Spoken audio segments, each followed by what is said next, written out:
बरोबर आहे. परंतु टेन्स शिकताना काय होऊ लागलं माहितीये का? टेन्स शिकताना तुम्ही टू बी, टू डू आणि टू हॅव हे जे काही हेल्पिंग वर्ब आहे, ज्याला आपण सहाय्यकारी क्रियापद असं आपण म्हणतो, या सहाय्यकारी क्रियापदाच्या वापरामध्ये तुम्ही काहीतरी चूक करता. ठीक आहे, तर ती चूक सुधारण्यासाठी आपण पाहूया की टू बी चे सहाय्यकारी क्रियापदाचा वापर कसा करायचा. टू बी है ना, कोणते येते? टू बी है ना. या टू बी च्या सहाय्यकारी क्रियापदाचा वापर कसा करायचा. आता टू बी चे जे काही सहाय्यकारी क्रियापद आहेत, तीन काळामध्ये तीन वेगवेगळे आहेत. पहिला काळ कोणता पाहिला होता आपण? कोणता काळ आहे हा? प्रेझेंट टेन्स आहे. दुसरा कोणता आहे? पास्ट टेन्स आहे. तिसरा कोणता आहे?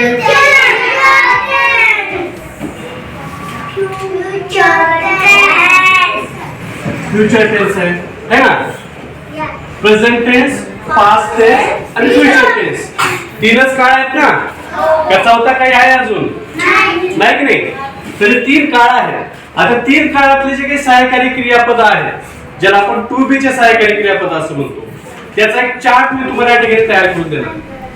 हा चार्ट तुम्ही व्यवस्थितरित्या जर पाहिला तर तुमच्या बरोबर लक्षात येईल, कधीही चूक होणार नाही की टू बी चं कोणतं सहाय्यकारी क्रियापद कोणत्या काळामध्ये आपल्याला घेता येईल है ना.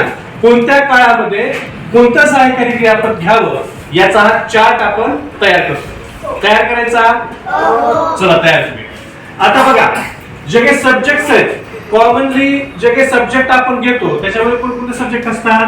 पहिला काय असतो? आय. त्याच्यानंतर वी. त्याच्यानंतर ही. त्याच्यानंतर शी. त्याच्यानंतर इट. त्याच्यानंतर ते. त्याच्यानंतर यू राहिला एक है ना. हा यू. किती जागा आहे? 1 2 3 4 5 6 7. आता हे सब्जेक्ट आपण पास्ट टेन्स मध्ये सुद्धा घेऊ. I, we, he, she, it, ते आणि यू. ठीक आहे. आता हे सब्जेक्ट आपण कुठे घेऊया? फ्युचर टेन्स मध्ये.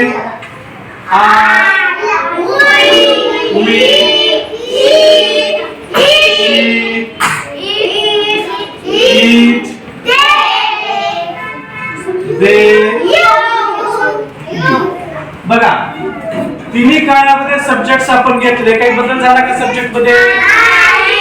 नाही. पण आता टू बी चे जे काही सहाय्यकारी क्रियापद आहेत त्याच्यामध्ये बदल होईल है ना. आता आपण प्रेझेंट टेन्स मध्ये टू बी चे सहाय्यकारी क्रियापद कोणकोणते आहेत?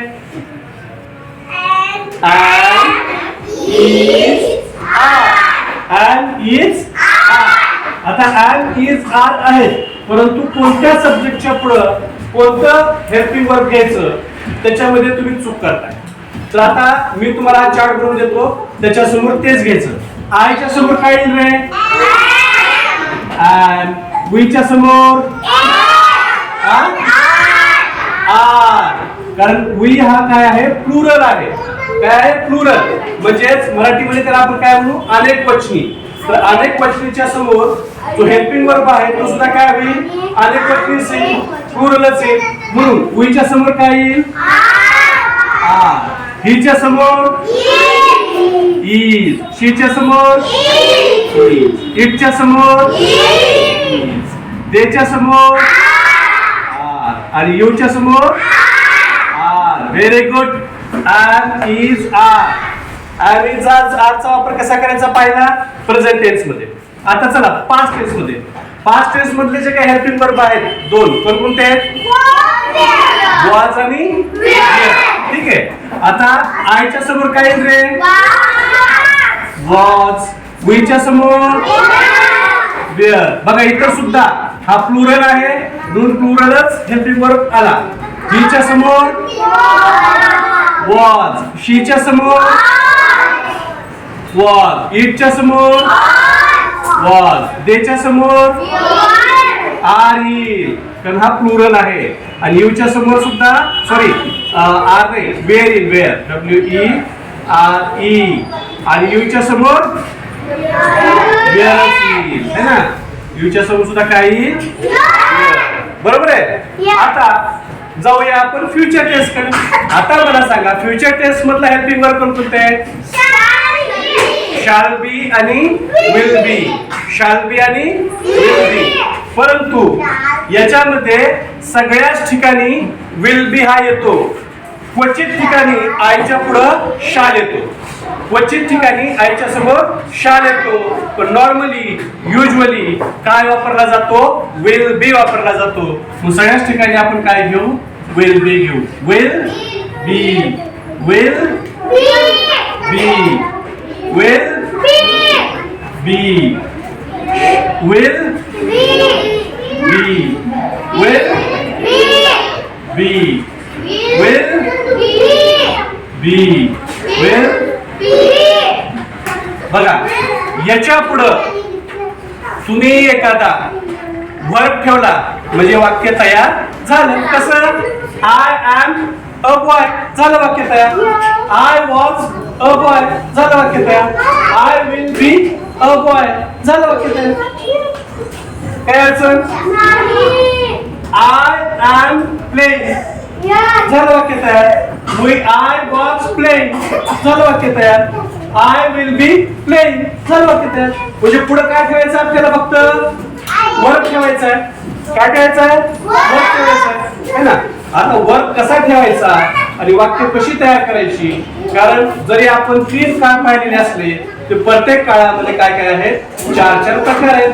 जसं की प्रेझेंट टेन्स मध्ये सिंपल प्रेझेंट टेन्स है ना, पुन्हा कंटिन्युअस प्रेझेंट टेन्स, पुन्हा परफेक्ट प्रेझेंट टेन्स आणि पुन्हा परफेक्ट कंटिन्युअस प्रेझेंट टेन्स.